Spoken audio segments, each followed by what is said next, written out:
Hey, it's Coach Em here. I'm going to warn you that the concept in today's video can be hard to understand and fully comprehend.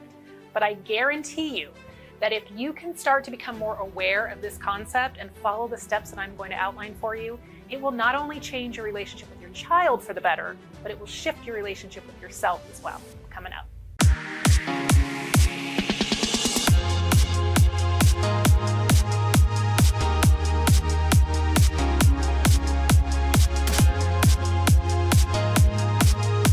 If you haven't already done so, if you can do me a huge favor and hit that subscribe button for me, that would be wonderful. I'm on a mission to spread these tools on this channel out to as many people as possible. And as you know, life can be filled with so many challenges and hardships, and the more knowledge, tools, and strategies we have to help us through those hardships, the better. Thank you. All right, we're gonna get a little deep today, so brace yourself.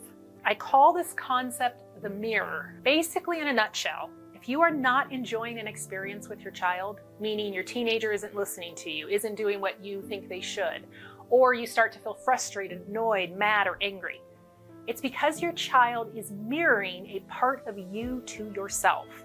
They're showing you a part of yourself that needs your attention. I'm going to repeat this, because if you can understand this, it will change everything for you. If you are not enjoying an experience with your child, and you start to feel frustrated, annoyed, mad, angry, it is because your child is mirroring a part of you to yourself.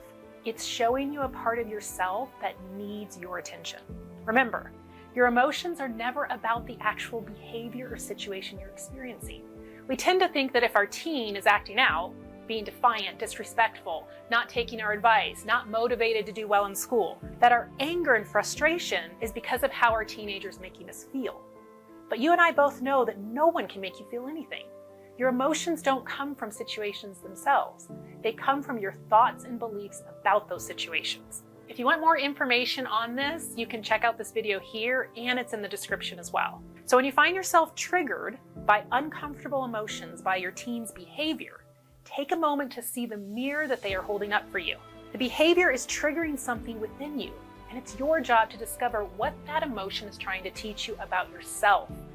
Remember, at this point, it's not about your teen's behavior yet. This doesn't mean that you don't address their behavior. It means that you want to figure out what is going on inside of you first, before you just blindly react to their behavior by yelling or taking things away or giving them a piece of your mind. We as parents are always modeling communication for our kids. You already know this. How we react in a situation teaches them how to do the same with us and with others.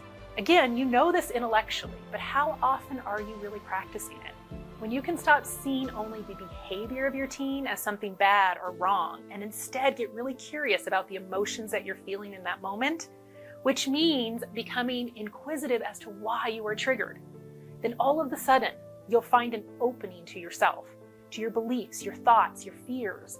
It gives you an opportunity to parse out the fear that your love is laced with, and it allows you to respond to your teenager in a loving, attentive way. Again, let me be really clear here. This isn't about dismissing your teen's behavior or just letting them do whatever they want.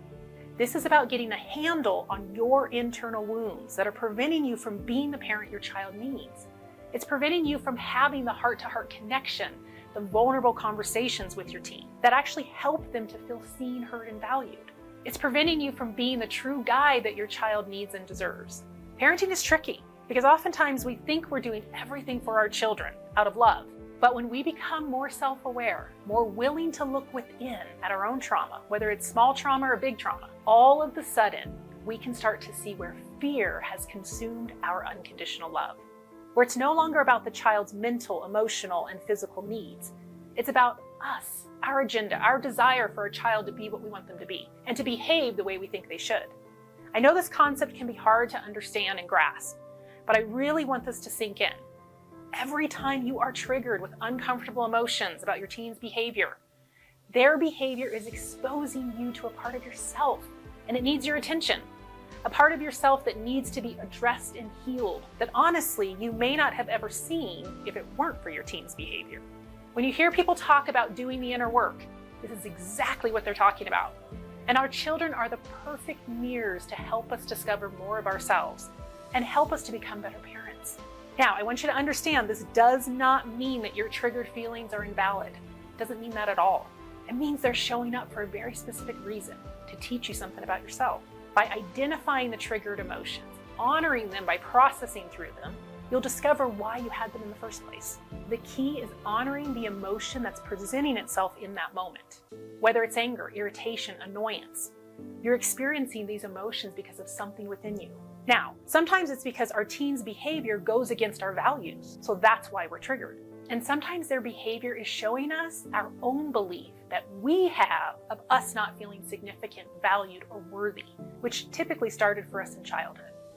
The more that you start processing through your emotions this way, the more self-awareness you gain.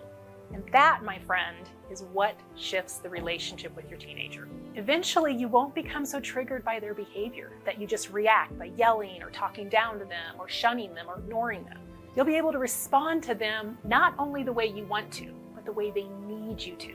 If you'd like more help with processing your emotions, check out the video here, and it's linked in the description below. Or you can contact me directly at coachim@shiftthespace.com for more help. Remember, you have been given the greatest gift on your journey. It's your teenager, believe it or not. The more you start to see the mirror they are holding for you, and you begin the process of healing those wounded places within you, the quicker you'll start to show up the way they need you to. If you enjoyed this video, please give it a like and share it with anyone you think may benefit from it. And if you want to see more videos like this one, be sure to hit that subscribe button down below and click on the bell to get notified when I upload a new video. Hope your week is amazing, and I'll see you in the next video.